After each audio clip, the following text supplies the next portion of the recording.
what made it memorable, there's something so cozy about that film. It's a cozy film. And James Stewart's apartment and Grace and Thelma Ritter, you know, they're kind of great people coming in and out of this, you know, place. And then the characters around apartment buildings and a mystery starts.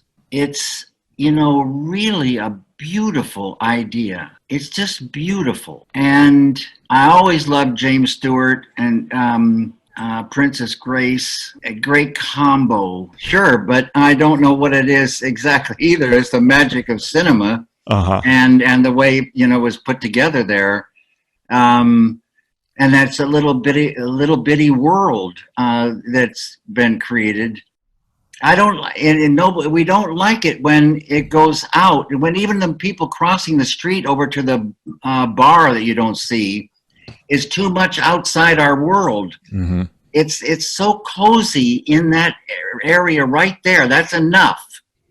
And yet there's a very bad man, you know, in that world. Mm-hmm. And they're finding out about him. It's just, I don't like the ending of Rear Window at all, but it seems very hokey. But everything else about that, I really like, except one other thing I don't like is the way Hitchcock must have told them, keep those tumblers going. I could see them thinking, I got to keep this glass moving. Oh. And it just drive me sort of crazy. It seemed artificial. Lolita by Stanley Kubrick. No, I watched it with 3 other people. And Lolita is one of my favorite films. And so decided to watch it just the other night. Great music. The theme is a kind of a piano thing. So beautiful. It fits it so perfectly.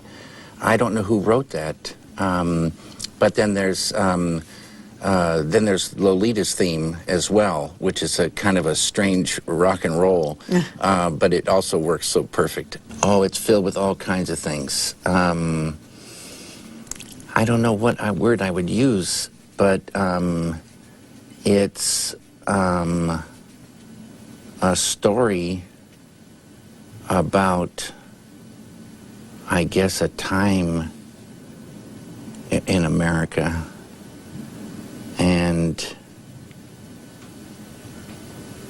I'm sure it's got cynicism swimming in there for sure. It's very funny, but it catches something under there somewhere that is kind of it catches hidden things, and it's an absurd sort of story, but incredible performances, and it touches on so many truthful things.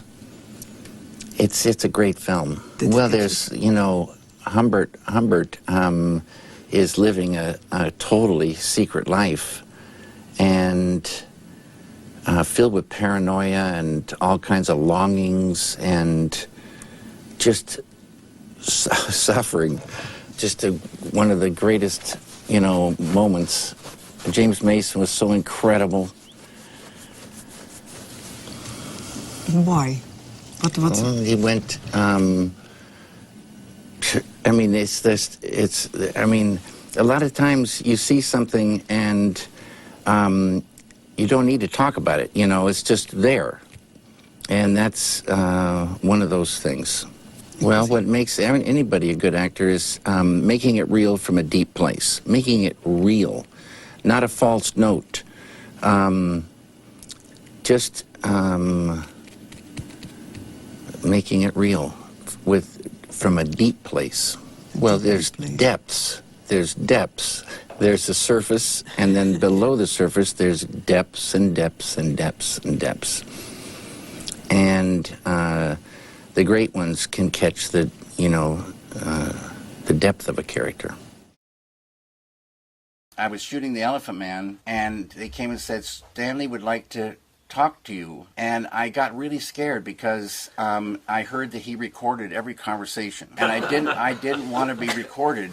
And I said, no, I don't want to do it. That's another story. It's a real great story. I love this story for myself. But Jonathan Sanger brought two guys up to say hello to me, and they were from working with George Lucas. And they said, David, yesterday we went to Elstree Studio and we got to meet Kubrick. And then we were talking to Kubrick, and Kubrick said, how would you fellas like to come up to my house and see my favorite film? And they said, great. And they went up, and Kubrick showed them Eraserhead. And he showed them Eraserhead. And Stanley Kubrick showed them Eraserhead. So right then, I could have passed away peaceful and happy. That was a great moment, for sure. It wasn't one of his favorites. It was his favorite. Okay, I never knew anything about Jacques Tati. I never knew anything about Mr. Hulot's Holiday. I was printing engravings in Germantown, Pennsylvania, Philadelphia, and I was printing next to Dorothy McGuinness, who we called Flash, in a carriage house, and Roger Lapel and Christine Lapel, they had upstairs there. That was their place, and Christine had been doing these etchings of animals for years, and so Flash and I would print them. And Roger and Christine lived above. We were down in the cobblestone in the stone 2 rooms down below for printing, and we had a little TV. So one day, Roger came running downstairs. He said, David, Dorothy, Mr. Hulot's Holiday's on this afternoon. And we were looking at him, and he said, you got to see this. You got to see this. And so we watched Mr. Hulot's Holiday. And after that, I was, a gigantic fan of Jacques Tati, and just think he's a genius in comedy, and comedy with a heart and understanding of human nature, and sound, incredible filmmaker. Yeah, no, he's got a great touch, for sure. All the different characters, and like I said, the way it's put together, the timing, the sounds, beautiful work. I love Fellini. Watch them over and over. One of the greatest masters of cinema of all time. It inspired me, for sure. I love Fellini's films, and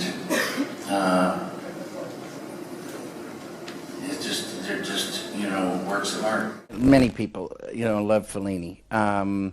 And Fellini and I have the same birthday, and so I feel like a bond with him. And I had the great opportunity of meeting him, 2 times, and what a beautiful soul and a great artist he was. I did meet Fellini twice, and Fellini and I share the same birthday, not year. And I love Fellini. I was telling Marcello how much I love Fellini. Next morning, Marcello's car, a big Mercedes, and driver are meeting me in front of my hotel. They drive me into Cinecittà, and I get to spend the whole day with Fellini. It was fantastic. He was shooting Intervista with Tonino Delacoli as his DP. And later, Fellini was sick. He was in a hospital in the north of Rome. They were moving him to Rome. And I said, do you think it'd be possible to go say hello to Fellini? And they said, I don't see why not, David. So it was set. They checked it out, and I went and sat. Fellini held my hand, and we talked for about a half an hour.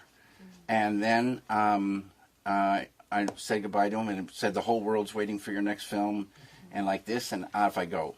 That was a Friday night. So Sunday, here on the TV, Fellini's gone into a coma, and he never came out.